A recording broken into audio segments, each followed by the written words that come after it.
অনেকেই কিন্তু আমাকে কমেন্টে লিখেছো যে আমি যে ভিডিওগুলো ছাড়ি সেগুলো যদি একটু বড় হয় তাহলে খুবই ভালো হয়। তো আমি আজকের ভিডিওটা একটু বড় করেই ছাড়ছি। অ্যাকচুয়ালি এর আগে অবধি আমি ভিডিওগুলো ফাস্ট ফরওয়ার্ড করে ছাড়তাম, যেহেতু রিলসের একটা টাইম লিমিট থাকে যে ভিডিওটা কিন্তু 60 সেকেন্ডস আর 90 সেকেন্ডসের মধ্যেই হতে হবে।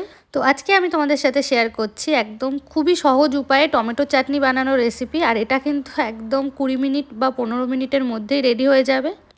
আর এই রেসিপি আমরা সবাই জানি, তবুও আমি শেয়ার করছি আমি যেভাবে বানাই। আমি এখানে 3টে বড় বড় সাইজের টমেটো কেটে নিয়েছি। আর আমার কাছে যেহেতু শুকনো লঙ্কা ছিল না, তাই আমি চিলি ফ্লেক্স দিয়েই সর্ষের তেলে ফোড়নটা দিয়েছি আর সাথে দিয়েছি 5 ফোড়ন। ফোড়ন দেওয়ার পরে কিন্তু আমি টমেটোটা দিয়ে নিয়েছি।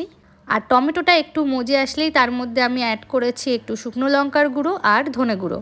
এরপর আরও 7-8 মিনিট মতো আমি টমেটোটা মজার জন্য রেখেছিলাম। আর অবশ্যই পরিমাণ মতো নুনটাও কিন্তু দিয়ে নিতে হবে। টমেটোটা খুব ভালো করে মজে আসলেই কিন্তু আমি এর মধ্যে দিয়ে নিয়েছি 7 থেকে 8 চা চামচ মতো চিনি।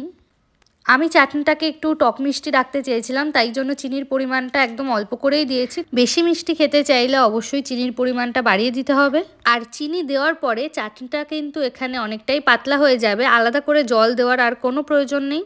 এই চাটনিটা শুধু যেহেতু টমেটো দিয়েই করছি, তাই জন্য আমি এখানে একটু বেশি করেই কাজু কিশমিশ অ্যাড করে নিচ্ছি। শেষ পাতে চাটনিটা খেলে খাওয়াটা যেন একদম সম্পূর্ণ মনে হয়। ইন্ডিয়াতে থাকতে কিন্তু এই টমেটো চাটনি আমি একদমই পছন্দ করতাম না। অন্যান্য বিভিন্ন আমের চাটনি বা ফ্রুটস চাটনি সব কিছুই খেতাম, কিন্তু এই চাটনিটা আমার একদমই ভালো লাগতো না। বাট জার্মানিতে কাঁচা আমটা কিন্তু একদমই পাওয়া যায় না, মানে জার্মান সুপার স্টোরগুলোতে কাঁচা আম নিতে গেলে আমাদের কিন্তু নিউ শেরোনা মানে ইন্ডিয়ান বা এশিয়ান সুপার মার্কেটগুলোতেই যেতে হয়। আর সেই ক্ষেত্রে কাঁচা আমের দামটা কিন্তু অনেকটা বেশি পড়ে যায়, যেহেতু ওগুলো ইন্ডিয়া বা বাংলাদেশ থেকে এক্সপোর্ট হয়ে আসে রেগুলার বেসিসে। কিন্তু তাই আমের চাটনিটা খাওয়া একদমই পসিবল হয় না। মাসে 1-2বার হলে ঠিক আছে।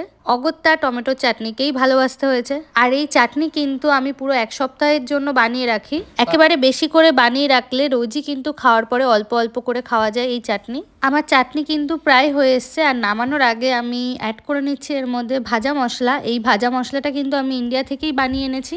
এই চাটনিতে কিন্তু আমচুর পাউডারও অ্যাড করা যায়, বাট আমি আগের দিন করিনি। আমি একদমই সহজভাবেই এই চাটনিটা বানাই। আর এই চাটনিটা আমি কিন্তু এয়ারটাইট বক্সে রেখে প্রায় 1-1.5 সপ্তাহ মতো খেতে পারবো। চাটনি কিন্তু একদম তৈরি। আমার এই ছোট ছোট ভিডিওগুলো দেখতে তোমাদের কেমন লাগে অবশ্যই আমাকে জানিও।